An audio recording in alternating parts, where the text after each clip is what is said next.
राहुल गांधी की ब्रिटिश नागरिकता मामले में ईडी का बड़ा एक्शन। बीजेपी के जिस कार्यकर्ता ने राहुल की नागरिकता पर उठाया सवाल, ईडी ने उसे किया तलब। ईडी ने याचिकाकर्ता से राहुल के खिलाफ मांगे सबूत। ईडी ने कर्नाटक के उस भाजपा कार्यकर्ता को तलब किया है जिसने राहुल गांधी के ब्रिटिश नागरिक होने का दावा करते हुए इलाहाबाद उच्च न्यायालय में याचिका दायर की है। आधिकारिक सूत्रों ने इसकी जानकारी दी है। व्यक्ति की पहचान एस विघ्नेश शिशिर के रूप में हुई है। उन्हें 9 सितंबर को केंद्रीय जांच एजेंसी के समक्ष पेश होने के लिए कहा गया है। ईडी सूत्रों ने बताया कि शिशिर से मुद्रा प्रबंधन अधिनियम के प्रावधानों के तहत मामले से संबंधित सभी साक्ष्य और दस्तावेज के साथ पेश होने को कहा गया है। उन्होंने बताया कि इन आरोपों की जांच की जा रही है। फेमा के तहत ईडी व्यक्तियों और कंपनियों द्वारा विदेशी मुद्रा कानूनों के उल्लंघन से संबंधित शिकायतों की जांच करता है। जब इस मामले पर कांग्रेस पार्टी से प्रतिक्रिया मांगी गई तो उन्होंने टिप्पणी करने से ही इनकार कर दिया। इलाहाबाद उच्च न्यायालय में दायर जनहित याचिका में शिशिर ने दावा किया था कि उनके पास ब्रिटिश सरकार के कुछ दस्तावेज और ईमेल है जो ये साबित करते हैं कि लोकसभा में विपक्ष के नेता गांधी ब्रिटेन के नागरिक हैं और इस कारण भारत में चुनाव लड़ने के लिए अयोग्य है। इलाहाबाद उच्च न्यायालय की लखनऊ पीठ ने 30 अगस्त को केंद्र सरकार को आदेश दिया था कि शिशिर को 24 घंटे सुरक्षा प्रदान की जाए। जस्टिस संगीता चंद्रा और जस्टिस BR सिंह की खंडपीठ ने भाजपा कार्यकर्ता द्वारा दायर एक रीट याचिका पर यह आदेश पारित किया। अपने अंतरिम आदेश में पीठ ने कहा कि हम पहली नजर में संतुष्ट हैं कि यह मामला विचार योग्य है, क्योंकि याचिकाकर्ता ने एक बेहद प्रभावशाली व्यक्ति के खिलाफ मामला दायर किया और लगातार धमकियों का सामना कर रहा है तथा नोटिस के अनुपालन में उन्हें रायबरेली जिले के कोतवाली थाने में जांच अधिकारी के समक्ष उपस्थित होना पड़ रहा है। शिशिर ने हाईकोर्ट को बताया था कि उनकी जून 2024 में की गई शिकायत के आधार पर CBI जांच कर रही है। उन्होंने ये भी दावा किया है कि वो कई बार दिल्ली में एजेंसी के समक्ष पेश हो चुके हैं और उन्होंने राहुल गांधी की कथित ब्रिटिश नागरिकता से जुड़े साक्ष्य भी दिए हैं। उच्च न्यायालय के इस मामले की अगली सुनवाई 9 अक्टूबर के लिए तय की है। इस मामले की पिछली सुनवाई के दौरान केंद्र सरकार ने अदालत को बताया था कि भारत सरकार ने ब्रिटेन सरकार को गांधी के ब्रिटिश नागरिकता से संबंधित विवरण उपलब्ध कराने के लिए पत्र लिखा है। शिशिर ने इसे लेकर हाईकोर्ट में कई खुलासे किए थे। उन्होंने ये बताया था कि उनकी जून 2024 में की गई शिकायत के आधार पर CBI जांच कर रही है। उन्होंने ये भी दावा किया कि वो कई बार दिल्ली में एजेंसियों के समक्ष पेश हो चुके हैं और उन्होंने राहुल गांधी की ब्रिटिश नागरिकता से जुड़े साक्ष्य भी दिए हैं।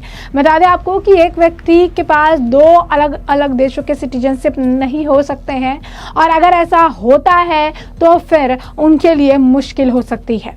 जिस तरीके से अगर राहुल ब्रिटेन के नागरिक साबित हो जाते हैं, उनकी नागरिकता को लेकर तमाम तरीके के सवाल उठते रहे हैं। सुब्रमण्यम स्वामी ने भी राहुल गांधी की नागरिकता को लेकर कई बार गंभीर सवाल उठाए हैं, गंभीर तरीके के मुद्दे उठाए हैं। अब ऐसे में अगर ऐसा होता है तो राहुल गांधी के लिए काफ़ी मुश्किल हो जाएगी, क्योंकि राहुल गांधी यहाँ भारत में रहते हैं, यहाँ चुनाव लड़ते हैं और ऐसे में अगर डुअल सिटीजनशिप की बात आती है तो राहुल गांधी को यहाँ से चुनाव जो है वो नहीं लड़ पाएंगे और साथ ही साथ उनकी सदस्यता को लेकर भी चीज़ें निकलकर सामने आएगी। अब जिस तरीके से ईडी ने तलब उन्हें किया है, यानी जो है विघ्नेश शिशिर को तलब किया, इसकी जानकारी खुद विघ्नेश शिशिर द्वारा ही सोशल मीडिया पर दी गई। उन्हें बाकायदा पोस्ट करके इसकी जानकारी दी है कि कैसे ईडी ने उन्हें 9 तारीख को जो है बुलाया है और कहा है कि वो पेश हों और राहुल गांधी से रिलेटेड जो भी केस है उससे रिलेटेड जो भी इंफॉर्मेशन उनके पास अवेलेबल है वो उन्हें जो है उनके सामने पेश करे। उनके इस आप कह सकते हैं पोस्ट के बाद जो है लोगों का रिएक्शन सामने आया। लोग ये लिख रहे हैं कि आपको बहुत बहुत बधाई, आपने एक बहुत ही बड़ा मुद्दा उठाया है और आपके पास एक बहुत बड़ा अपॉर्चुनिटी है कि जो नेशन को, जो हमारे देश को एक लीच की तरह खा रहे हैं, उन्हें आप नीचे लेकर आ पाए। कुछ लोग ये भी लिख रहे हैं कि आप जल्दी से आगे बढ़िए और इस जो है केस को जल्द से जल्द निपटाइए। आपके सक्सेस के लिए जो है हम प्रे कर रहे हैं। यानी लोग भी चाहते हैं कि राहुल गांधी का जो आप कह सकते हैं नकाब है, जो राहुल गांधी हमेशा जाकर देश के बाहर जाकर देश विरोधी चीज़ें कहते हैं, तमाम बयान देते हैं, जिसे लेकर देश में भी उसका असर देखने के लिए मिलता है।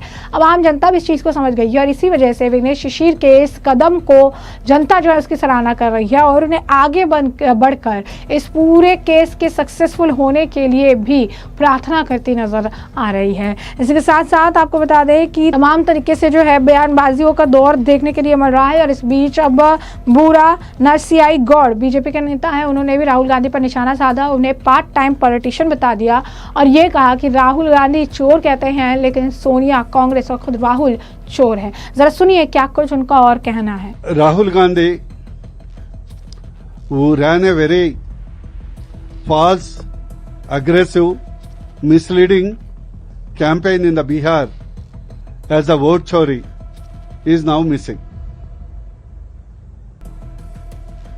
I strongly believe more than a vote chori, Rahul Gandhi का दिमाग चोरी हो गया.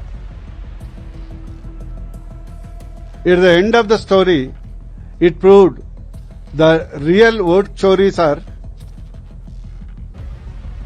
Sonia Gandhi, Pawan Khera, Congress Party, spokesperson Tejaswi Yadav. And what is surprising is Rahul Gandhi made a buffoon of Tejaswi Yadav. I pity him. In spite of the fact in Bihar only Lalu Yadav RJD matters as opposition party, not even once Rahul Gandhi has ever mentioned that Tejaswi Yadav is the face of Bihar CM. But his cronies, Rahul Gandhi cronies, everywhere declare that Rahul Gandhi is the future PM. And after this vote game is over, now he is happily enjoying sunbath, cool bath in Malaysia. Rahul Gandhi is like a part-time politician, like a Siberian cranes who come to India during the winter, and Rahul Gandhi became a biggest liability for the India and for the India progress. All that Indian can do is laugh at opposition leader like Rahul Gandhi is there for a country like Bharat. It has become a joke. I think now he is ready to invent a new problem before he comes back to India. Rahul Gandhi, who ran a very false, aggressive, misleading campaign in the Bihar as a vote chori, is now missing. तो ऐसे में आपने उनका बयान सुना और हमने आपको ये जो पूरा मामला है ये बड़े विस्तार से बताया कि पूरा मामला क्या है। और अब इस पूरे मामले पर अब आपकी भी जो राय हो हमें कमेंट सेक्शन में कमेंट करके जरूर से जरूर साझा करिएगा। धन्यवाद।